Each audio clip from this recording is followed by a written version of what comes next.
Dalam keterangan terbaru dari upaya negosiasi yang disampaikan juru bicara Menteri Luar Negeri Iran, Ismail Baqai disebut sampai saat ini belum ada kesepakatan baru yang tercapai. Namun Ismail Baqai menyatakan negosiasi akan berfokus pada tujuan untuk mengakhiri perang, bukan masalah nuklir. تمرکز مذاکرات بر خاتمه جنگ هست و در این مرحله ما در مورد جزئیات موضوع هسته‌ای صحبتی نداریم. تهدیدها و فشارها و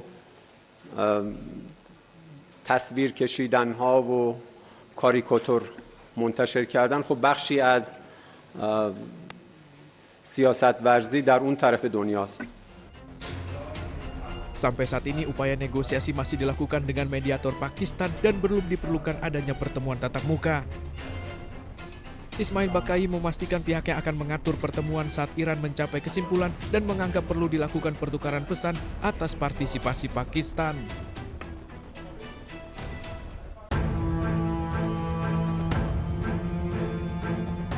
Upaya damai Amerika Serikat dengan Iran belum juga menemukan kesepakatan. Dalam upaya perundingan ini, Perdana Menteri Israel Benjamin Netanyahu dikabarkan ditendang Presiden Amerika Serikat Donald Trump dari pembicaraan damai dengan Iran. New York Times menyebut sikap Trump kepada Netanyahu berubah dari sebelumnya rekan diskusi menjadi hanya seorang penumpang setelah serangan gabungan Amerika Serikat Israel gagal menghancurkan Republik Islam Iran. Menurut para pejabat Israel kepada New York Times, Trump nyaris sepenuhnya mengeluarkan Netanyahu dari pembicaraan gencatan senjata dengan Iran.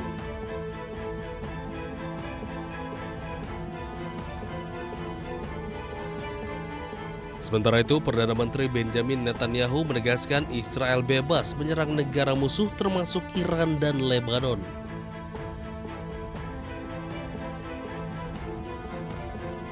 Hal itu diungkap melalui akun media sosial Netanyahu setelah melakukan panggilan dengan Trump pada Minggu.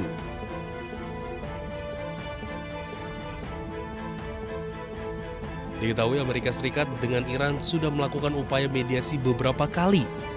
Salah satunya di Pakistan, namun mediasi tersebut belum menemui kesepakatan.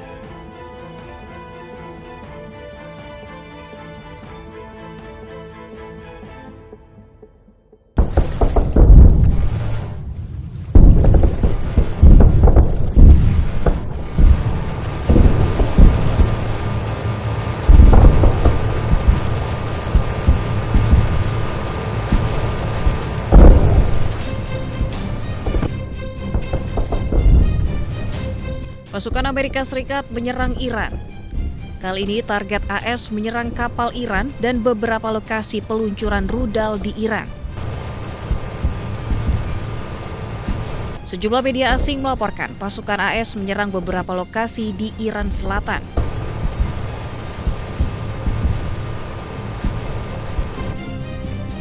Juru bicara militer AS mengklaim serangan ini sebagai pembelaan diri.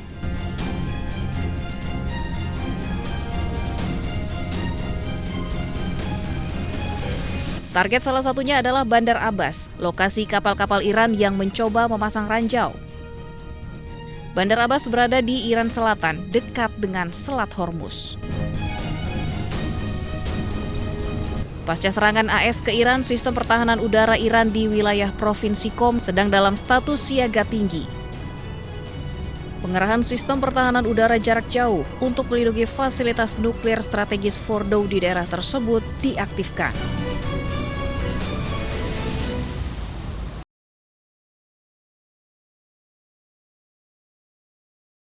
Belum juga usai, polemik keaslian ijazah Jokowi masih terus bergulir.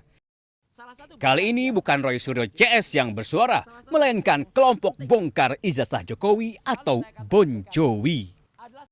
Dalam pernyataan terbarunya, Bon Jowi menilai UGM sengaja pasang badan untuk melindungi Joko Widodo. Perwakilan Bon Jowi Syamsuddin Alimsyah mempertanyakan sikap UGM yang ngotot menggugat putusan Komisi Informasi Publik atau KIP. Padahal dalam persidangan Syamsuddin menyebut UGM dinilai tidak menunjukkan keberatan terhadap perintah membuka dokumen. Samsudin juga menyebut alih-alih menyampaikan keberatan atas putusan, dalam sidang KIP sebelumnya, UGM justru bertanya soal mekanisme penyerahan dokumen. Ada apa sebenarnya UGM itu sampai kemudian mau menjadi tameng terhadap Jokowi? Ini penting, karena selama dalam persidangan sesungguhnya adalah tidak ada satu alasan pun bagi UGM untuk tidak menyerahkan dokumen itu. Bahkan pada saat putusan pun UGM tidak menyatakan keberatan. Dan UGM menyatakan pada saat itu ketika dikasih waktu bertanya, UGM hanya menjawab bagaimana cara kami menyerahkan. Tidak menyatakan, tidak bertanya bagaimana kami keberatan. Itu yang harus kita lihat apa motifnya sebenarnya. Tidak hanya menilai UGM sengaja menjadi tameng bagi Jokowi, Bon Jovi juga mengklaim menemukan sejumlah anomali dalam dokumen pencalonan Jokowi saat dirinya mencalonkan diri sebagai wali kota Solo hingga gubernur DKI Jakarta. Bon Jovi mengaku menemukan fakta jika legalisir ijazah Jokowi sama sekali tidak mencantumkan tanggal legalisasi.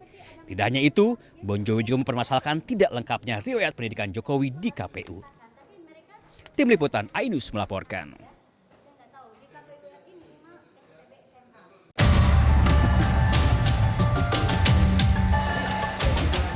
Inilah rekaman CCTV detik-detik aksi pencurian emas batangan senilai 400 juta rupiah di salah satu toko emas di Jalan Brigjen Katamso, Medan.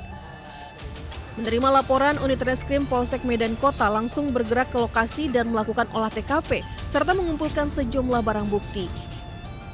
Kanit Reskrim Polsek Medan Kota Ibtu Poltak Tambunan menyebut pihaknya menyelidiki rekaman CCTV dan memeriksa sejumlah orang saksi termasuk pegawai dan pemilik toko emas. Polisi menyebut ada dugaan kelalaian dari pegawai karena memberikan emas kepada orang yang tak dikenal. Saat kejadian, pegawai tidak spontan berteriak, padahal jarak pelaku ke sepeda motornya cukup jauh dan masih ada waktu untuk mengejar. Setelah kita melihat CCTV itu, kita melihat seharusnya karyawannya, ya terlalu saya lihat di situ memberikan emas kepada seorang pelanggan yang notabene-nya pelanggan ini dia tidak tahu siapa pelanggan ini, dia memberikan emas begitu saja, 2 kali dia memberikan emas itu. Saat ini petugas melakukan penyelidikan dan pengejaran terhadap pelaku. Dari Medan, Sumatera Utara, Ahmad Ridwan Nasution, iNews melaporkan.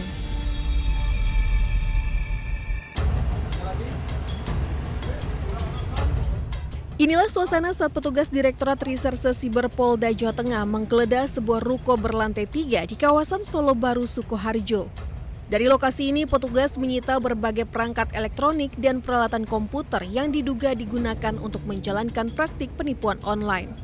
Banyaknya barang bukti membuat proses pengangkutan berlangsung hingga malam hari dan disaksikan 5 tersangka. Dalam penggeledahan ini, penyidik menyita sedikitnya 117 item barang bukti. Kita kurang lebih 117 item, ya, baik itu barang bukti elektronik, ada CPU, monitor, kemudian barang-barang yang berkaitan dengan tindak pidana tersebut. Setelah penyitaan itu seperti apa, dan setelah penyitaan? Tentunya bagian dari proses penyitaan ini kita lakukan untuk kepentingan penyidikan, ya, kita gunakan untuk kepentingan penyidikan dan kita lakukan penyesuaian dan kita lakukan tindakan lainnya. Ya, saksi dengan Pak RT dan dari para tersangka. Sebelumnya polisi menangkap 38 orang dari sejumlah lokasi di Solo dan Sukoharjo. Mereka diduga terlibat dalam sindikat penipuan online yang menargetkan warga negara asing melalui media sosial dan aplikasi kencan.